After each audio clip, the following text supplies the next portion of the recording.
So after my junior year, I didn't really start getting, after my junior year, that's when I really started to get, looked at by colleges.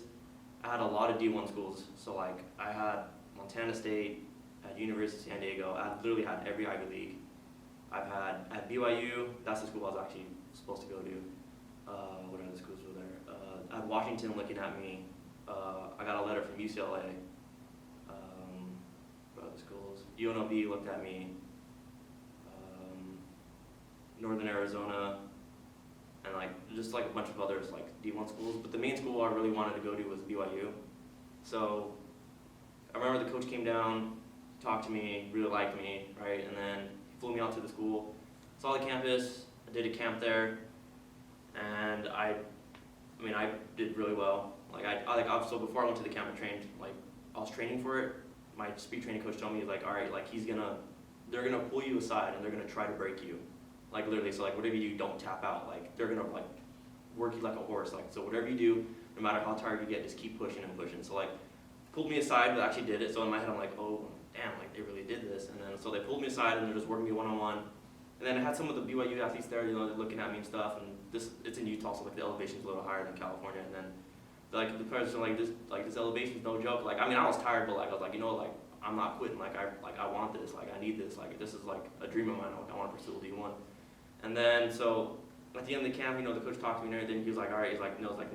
I liked it. He's like, you're for sure gonna get more offers. You're really good. I got MVP of the camp. And then let's see what happened. And then after that, so it goes my senior year, and then it just for some reason I had Utah State too. It's just weird. I don't know, the recruiting process is weird. So Utah State told me yo, we really like you. Send us your first 3 games, and we'll talk about an offer. So I'm like, all right, bet. First 3 games, I'm already at 1,000 yards rushing. I'm number 1 in the county. I'm I think 14, 12 touchdowns already. So I'm number 1 in the county. All right, I'm beating everybody right now. I'm pretty sure I'm the most in the state probably right now. So all right, so I sent out my film, no response back, nothing. So I'm that's just how recruiting goes, I guess. But then I'm just yo, I don't get it. I did everything I can, and it's just yo, you're not gonna hit me back up. So it's if you weren't interested, the thing about recruiting, the thing that pisses me off most, a coach tell you you're interested, and then you do, what blows my mind is I did all this stuff, broke records like you said and stuff, and then it's you're not where we wanted or whatever. So it's just, I don't know, the recruiting process is just weird. But yeah. You felt like they started kind of pushing you to the side in a way? Yeah, pretty much. Yeah, I don't know. It's just weird, dude. Because if you think I'm not trying to be cocky or anything, but you look at my stats. I see kids after high school. I'd see kids they're getting they only have 1,500 yards rushing. Maybe 20 touchdowns, and they're getting offers by these small D1 schools. And I'm looking at it, and I'm just yo, I produced twice as much as you did, and it's why didn't I get that? I don't know. It's just weird in my opinion. But yeah. I got you. And so you don't go to any of these Division I schools that were giving you the offers your junior year. You ended up going to Pasadena City College, JUCO. Yeah. Why did you make that decision? So originally, I put my marbles all in one basket, BYU. Like I said, I got MVP of the camp, and then it was all right, BYU, this is it, I'm gonna go here. I was talking to the coach and stuff. He was like, all right, we're gonna wait till after the season. We'll talk about an offer. But what I didn't know is that the whole coaching staff was leaving. So what they did is they, towards the end of the season, I was still talking to the coach during the season, and then towards the end of my senior year, he just kind of stopped responding. So I'm like, oh, that's kind of weird. I'm like, what the heck? And then so I'm just all right, and then just no more contact with me, and then that was pretty much it. So then I was just all right, and then I had D3 schools looking at me and stuff, and then, but I had the mindset of I'm a Division I athlete, Division III, that's not it. And then, so the reason why I chose JUCO is because I wanted to go D1, that's everyone's dream and stuff. But I mean that's where I ended up, and then So you chose JUCO with the hopes of transferring out of there and going to Division I? Yes. So I wanted to. That was the plan. So I was what's that word? I was transfer eligible. I'm not sure if that's the word, but I was able to do once because my grades. So I did 3.6 GPA. So I was able to do one semester and then transfer out to the school. So that was the original plan. Didn't quite find out my way. I got hurt. I want to say the 3rd game. And then at JUCO, once you get hurt, it's just next guy in line, and then like you back of the bus, like that's it. Like you gotta start from scratch. And then so what they, I missed 2-3 games. They ended up moving me to slot receiver. I ended up getting the starting position for that, and then like I just didn't get enough to film that like the film I needed in order to transfer out. So I mean, if I go back in time, I'm gonna be honest, I would have done another year at JUCO because I'm pretty sure I wouldn't be here if I did that. But Okay.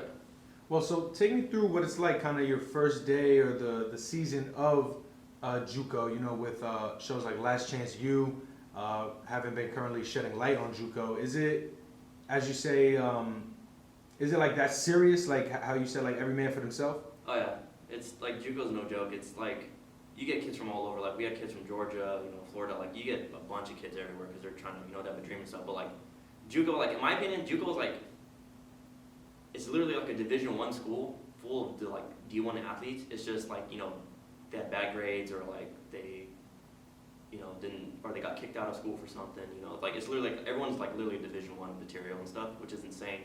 And like the practices, like so the practices here, like, you know, like yeah, there's competition, but like the competition at JUCO, it's in, like bro, there's fights every day. It's in, like it's insane. Like it's no joke. Like it's, I mean, it's honestly, it was probably like one of my opinion, one of my like, I had a good time there. Like it was, I had a lot of memories and stuff there. So I mean, but like no, yeah, you gotta earn your like, you gotta earn the respect and stuff. So yeah.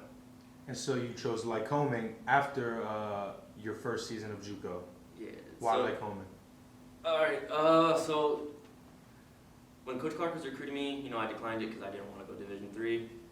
And then after that, so after my first season at JUCO, you know, my dad was on my ass and he was telling me like, yo, like, you need to, what are you gonna do? Like, blah blah. And then I was just like, you know what? I was like, I'm gonna just do another semester at junior college. And he got mad at me. He was like, no, it's like you're not doing that. He's like, because my honest opinion, he got jealous that just me though. I think he felt like he got jealous. Like my friends were already at school and stuff. Like they're at 4 years and stuff, and like I feel like he wanted me to hurry and just get out there, you know, to start school already. So he did, I guess, kind of force me to come here in a way. He told me like, no, but you're gonna call Coach Clark, you know, you're gonna ask him if he's still willing to take you, and then you're gonna go to school. And I was just like, all right. I was like, whatever. So, I mean, that's literally the reason why I'm here. So.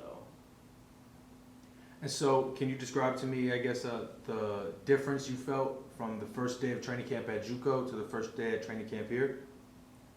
I mean, I told Coach Clark this. I told him, in my opinion, JUCO practice is way harder than it is here. Like the camp here, like yeah, it's camp and everything. Like it's like, to me, I like you guys complain when it gets hot and stuff, and it's like, I mean, I love it when it gets hot, but I complain when it gets cold because you guys are used to playing in the cold, so like, you know, vice versa. But like I remember first day of, it will be stuck in my head forever. First day of JUCO, like camp, we got pads on first day. Like everyone's excited, you know, they all want to do stuff.